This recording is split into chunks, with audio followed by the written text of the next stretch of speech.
Kindly subscribe my channel and hit on the bell icon for further notification. Hello friends, welcome back in your best channel MS Coaching Institute. Friends, today I will teach you part number 11 of the light lesson, and in which I have taken the topic rules for image formation by rays. That rays will be regarding spherical mirror. मतलब हम अपने next video में ये पढ़ने वाले हैं कि spherical mirror में चाहे कॉनकेव हो चाहे कॉन्वेक्स मिरर हो, उनमें अलग अलग पोजीशन पर जब हम ऑब्जेक्ट को रखते हैं तो रिफ्लेक्शन के बेस पर किस तरह के इमेज बनते हैं, उनके नेचर की हम स्टडी करेंगे। तो उनको पढ़ने से पहले हमें ये 4 बेसिक रूल है जो हमें बहुत अच्छे से आना चाहिए। उसके बेस पर हम उन टॉपिक्स को बहुत अच्छे से समझ सकते हैं। बेसिकली यहाँ पर 4 रूल्स हैं और बहुत ही इजी हैं, बस उन्हें आप 1 बाय 1 समझ लीजिए।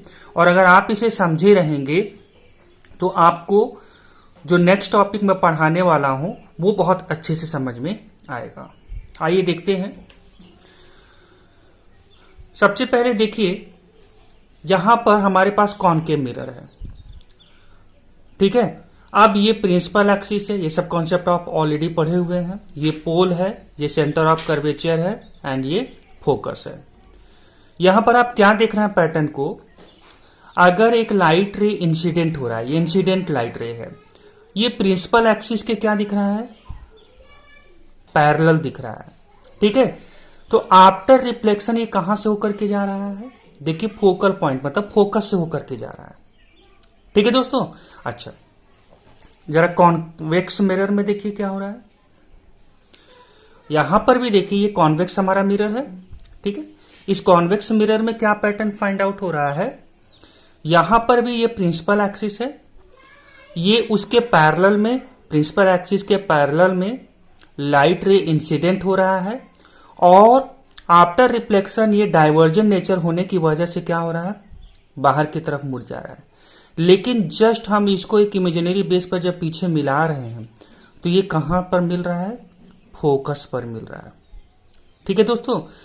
तो यहां पर रूल के बेस पर अगर आप देखें तो रूल आपको क्या समझ में आया कि अगर कोई भी लाइट रे प्रिंसिपल एक्सिस के पैरेलल में इंसिडेंट होता है तो आफ्टर रिफ्लेक्शन या तो वो फोकस से होकर के जाएगा या फोकस से जाता हुआ आभास होगा, it will appear to passing through the focus.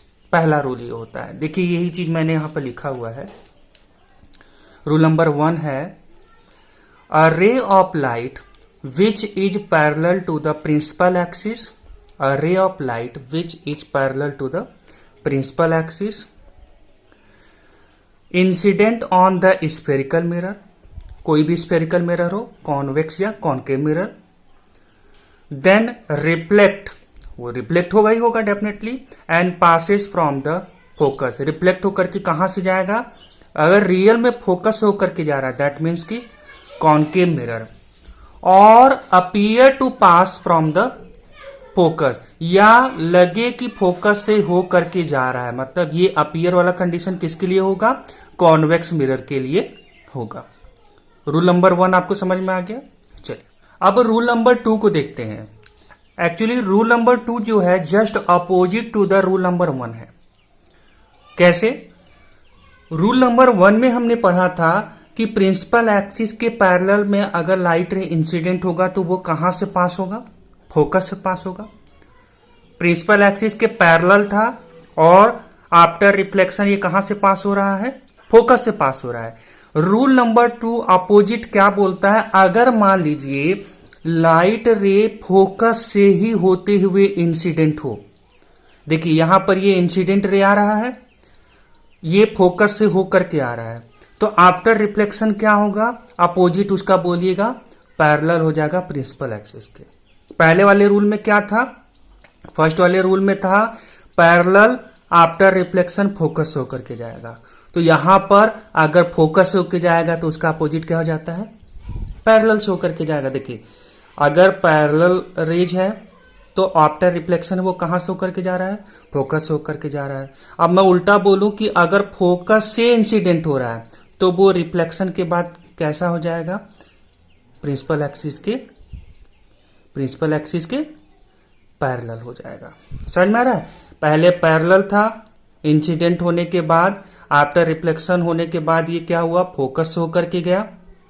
अब अगर फोकस से लाइट रे इंसिडेंट हो रहा है, पास हो रहा है, तो आफ्टर रिफ्लेक्शन क्या होगा, ये it will be parallel to the principal axis.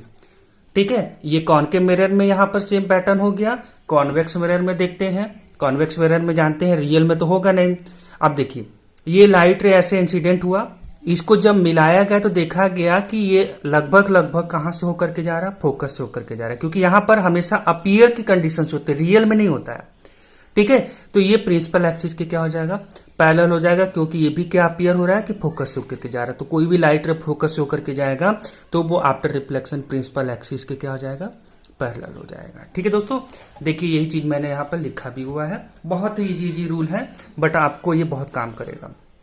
If a ray of light passes through the focus, अगर रे ऑफ लाइट कहां से पास करता है, फोकस से पास करता है, किसमें, कॉनकेव मिरर में, और appear to passes through the focus, जैसे यहां अपीयर हो रहा है, रियल में तो फोकस से नहीं पास हो रहा है ना, तो appear to passes through the focus, किसमें, कॉन्वेक्स मिरर में, इन दोनों कंडीशंस में, then after reflection it will be parallel to the principal axis. After reflection ये क्या हो जाएंगे, प्रिंसिपल एक्सिस के पैरेलल हो जाएंगे। ठीक है दोस्तों, रूल नंबर 3 देखते हैं, ये भी बहुत इजी है। रूल नंबर 3 में क्या बोल रहा है, अगर लाइट रे सी से होकर के जाता है, ठीक है, क्या होता है, सेंटर ऑफ कर्वेचर सी से होकर के जाता है, तो आफ्टर रिफ्लेक्शन वो उसी सेम पाथवे से वापस चला जाएगा। बहुत ही सिंपल सा कॉन्सेप्ट है। देखिए, इफ द रे of light passes through the centre of curvature, देखिए यहां पर लाइट किससे पास हो रही है, यहां पर देखिए light ray centre of curvature a C है, इनसे होकर के इंसिडेंट हुआ, तो यहां टकराने के बाद रिफ्लेक्शन हुआ, रिफ्लेक्शन होकर के सेम पाथवे से वो वापस चला गया। ठीक है, इन कॉनकेव मिरर। अब कॉन्वेक्स मिरर में क्या होगा, अपीयर होगा, ऑलरेडी मैंने बताया हुआ है आपको। ये लाइट रे इंसिडेंट हुआ और वापस जाता हुआ यहीं से दिखा, तो जब मिलाकर के इसको पीछे देखा गया तो पाया गया अच्छा ये इसीलिए सेम पाथवे से वापस जा रहा है, क्योंकि ये सेंटर ऑफ कर्वेचर से पास होता हुआ अपीयर हो रहा है। It appear to pass through the centre of curvature. तो इन दोनों कंडीशन में क्या होगा, अगर रियल में पास हो रहा है या अपीयर टू पास हो रहा है, रियल में पास हो रहा है मतलब कॉनकेव मिरर, और अपीयर टू पास हो रहा है दैट मीन्स कॉन्वेक्स मिरर। इन दोनों कंडीशन में after reflection it will B bounce back along the same path. यही मेन चीज है, after reflection it will bounce back along the same path. जिस रास्ते से आए थे उसी रास्ते से क्या हो जाएंगे, वापस हो जाएंगे। ठीक है दोस्तों, लास्ट रूल, अगर लाइट रे पोल्स पर इंसिडेंट होती है, पोल पर इंसिडेंट होती है, तो ये रिफ्लेक्ट होंगे। ठीक है, रिफ्लेक्ट होने के बाद आप पाओगे कि एंगल ऑफ इंसिडेंट और angle of reflection both will be equal. अगर लाइट रे ऐसा इंसिडेंट हो कि वो पोल पर पड़े तो वो रिफ्लेक्ट होगा, और रिफ्लेक्ट इस तरह से होगा कि जिस एंगल से वो इंसिडेंट हुआ था उसी एंगल से इट विल बी रिफ्लेक्ट। ये खासियत होती है, चाहे ये कॉनकेव मिरर की बात कर लीजिए, चाहे यहां पर ये कॉन्वेक्स मिरर की बात कर लीजिए, यहां पर भी पोल से इंसिडेंट हुआ और रिफ्लेक्ट हो जाएगा, और इनका इंसिडेंट एंगल जो होगा उसी एंगल से ये क्या होगा, रिफ्लेक्ट होगा।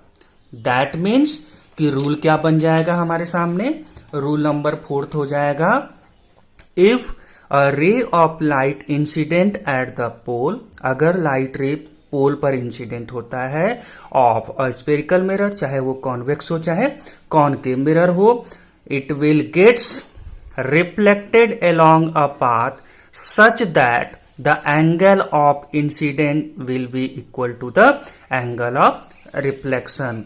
मतलब अगर पोल से इंसिडेंट हुआ तो इनका रिफ्लेक्शन इस तरह से होगा कि जिस एंगल से आई था, इंसिडेंट एंगल था, उसी एंगल से रिफ्लेक्शन होगा। मतलब angle I will be angle R. और इन कंडीशंस में ये जो प्रिंसिपल एक्सिस है ये इनके लिए नॉर्मल का बिहेव करेगा। मतलब जो नॉर्मल होता है, जो एंगल फाइंड आउट करने में, पता करने में हमको हेल्प करता है, वो यही प्रिंसिपल एक्सिस इस कंडीशंस में हो जाते हैं। तो बेसिकली 4 रूल हम लोगों ने पढ़ा। 4 रूल क्या थे? पहला मैंने बताया, अगर प्रिंसिपल एक्सिस के पैरेलल में लाइट रे जाएगा, मेरे साथ रिपीट करिए, आपको डेफिनेटली अभी का अभी याद हो जाएगा। और जो भी चीजों को पढ़ते हैं आप साइंस बेस पर, तो आप उसे इमेजिन करके पढ़ने की कोशिश करिए। आपको वो कॉन्सेप्ट बहुत जल्दी याद हो जाएगा और लंबे समय तक आपके ब्रेन में पड़ा रहेगा। हमेशा हर एक चीज को इमेज बना करके कोशिश करिए।